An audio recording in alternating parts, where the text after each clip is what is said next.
اعوذ باللہ من الشیطان الرجیم بسم اللہ الرحمن الرحیم وَلَقَدْ آتَيْنَا مُوسَى الْكِتَابَ فَلَا تَكُنْ فِي مِرْيَةٍ مِّن لِقَائِهِ وَجَعَلْنَاهُ هُدًى لِبَنِي إِسْرَائِيلَ وَجَعَلْنَا مِنْهُمْ أَئِمَّةً يَهْدُونَ بِأَمْرِنَا لَمَّا صَبَرُوا وَكَانُوا بِآيَاتِنَا يُوقِنُونَ إِنَّ رَبَّكَ هُوَ يَفْصِلُ بَيْنَهُمْ يَوْمَ الْقِيَامَةِ فِيمَا كَانُوا فِيهِ يَخْتَلِفُونَ أَوَلَمْ يَهْدِ لَهُمْ كَمْ أَهْلَكْنَا مِنْ قَبْلِهِمْ مِنَ الْقُرُونِ يَمْشُونَ فِي مَسَاكِنِهِمْ إِنَّ فِي ذَلِكَ لَآيَاتٍ أَفَلَا يَسْمَعُونَ۔ سورہ سجدہ آیات 23 سے 26۔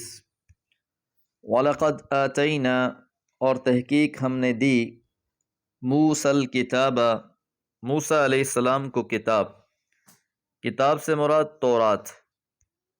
فلا تکن، پس آپ نہ ہو جائیں، فی مریتن، شک میں، من لقائہ، اس سے ملاقات کے بارے میں۔ اس سورہ مبارکہ کے آغاز میں قرآن مجید کا تذکرہ فرمایا۔ یہ قرآن مجید اللہ تعالیٰ کی طرف سے نازل کردہ ایک کتاب ہے۔ مکہ میں جو آپ کو حالات درپیش تھے، جن مخالفتوں کا سامنا تھا، اسی ضمن میں یہ بات بھی بتائی جا رہی ہے کہ آپ سے پہلے موسیٰ علیہ السلام کو بھی اللہ تعالیٰ نے کتاب عطا فرمائی۔ وَجَعَلْنَاهُ، اور ہم نے بنا دیا اس کتاب کو، ہدن، باعث ہدایت، لبنی اسرائیل، بنی اسرائیل کے لیے، کہ جس طرح آپ کے زمانے میں اللہ تعالیٰ نے قرآن مجید کو ہدایت کا ذریعہ بنایا ہے۔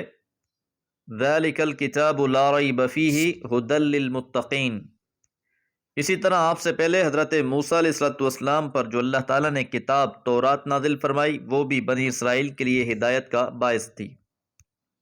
فَلَا تَكُنْ فِي مِرْيَةٍ مِّن لِقَائِهِ، یہ جو بیچ میں جملہ آیا ہے کہ پس آپ ان سے ملاقات کے بارے میں کسی شک میں نہ پڑیں۔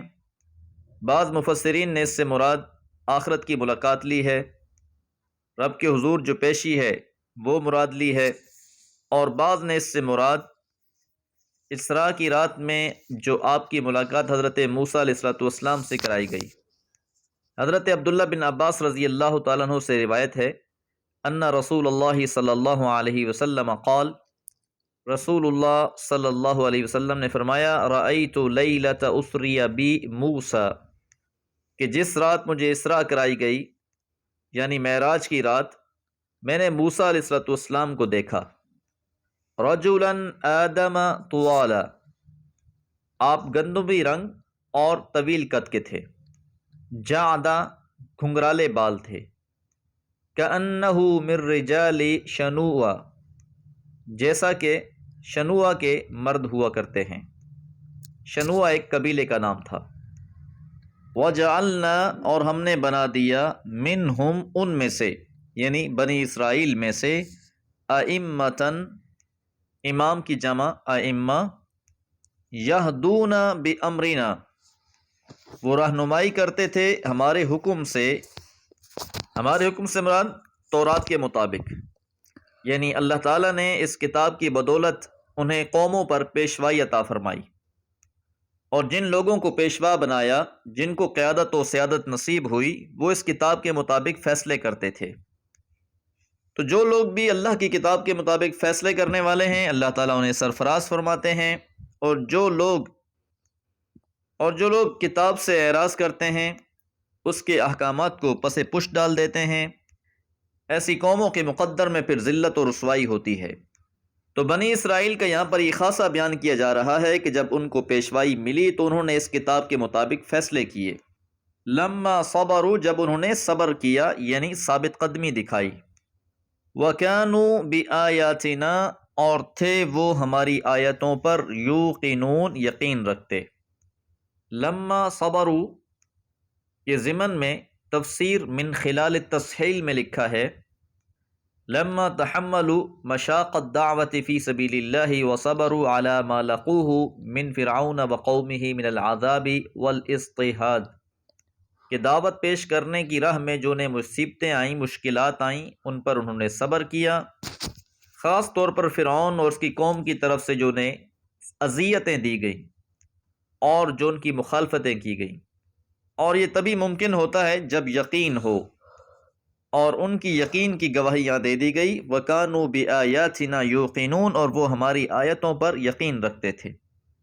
ان ربک، بلا شبہ آپ کا رب، ہوا یفصل، وہ فیصلہ کر دیں گے، بینہم، ان کے درمیان، یوم القیامت، قیامت کے دن، ان باتوں میں جن میں وہ اختلاف کر رہے تھے۔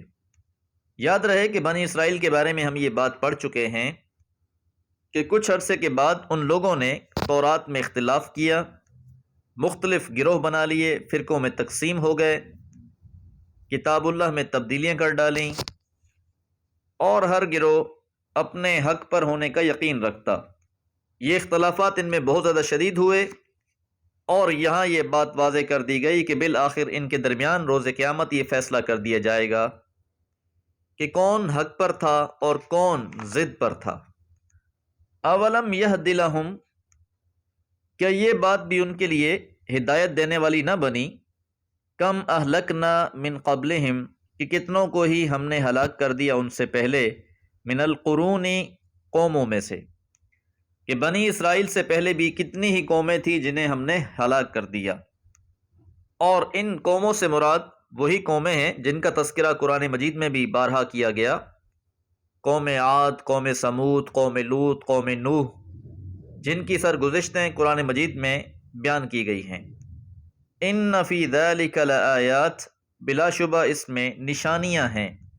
یہاں سے تنبیہ کی جا رہی ہے اہل مکہ کو بھی، جو آپ کے زمانے میں آپ کی اور کتاب کی مخالفت کر رہے تھے۔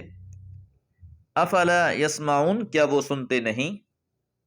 تو یہ جو بار بار قرآن مجید میں مختلف قوموں کے واقعات بیان کیے جا رہے ہیں اور ان کے نتائج کو بھی بیان کیا جا رہا ہے، تو کیا یہ لوگ سنتے نہیں ہیں؟ اس سے نصیحت حاصل کیوں نہیں کرتے؟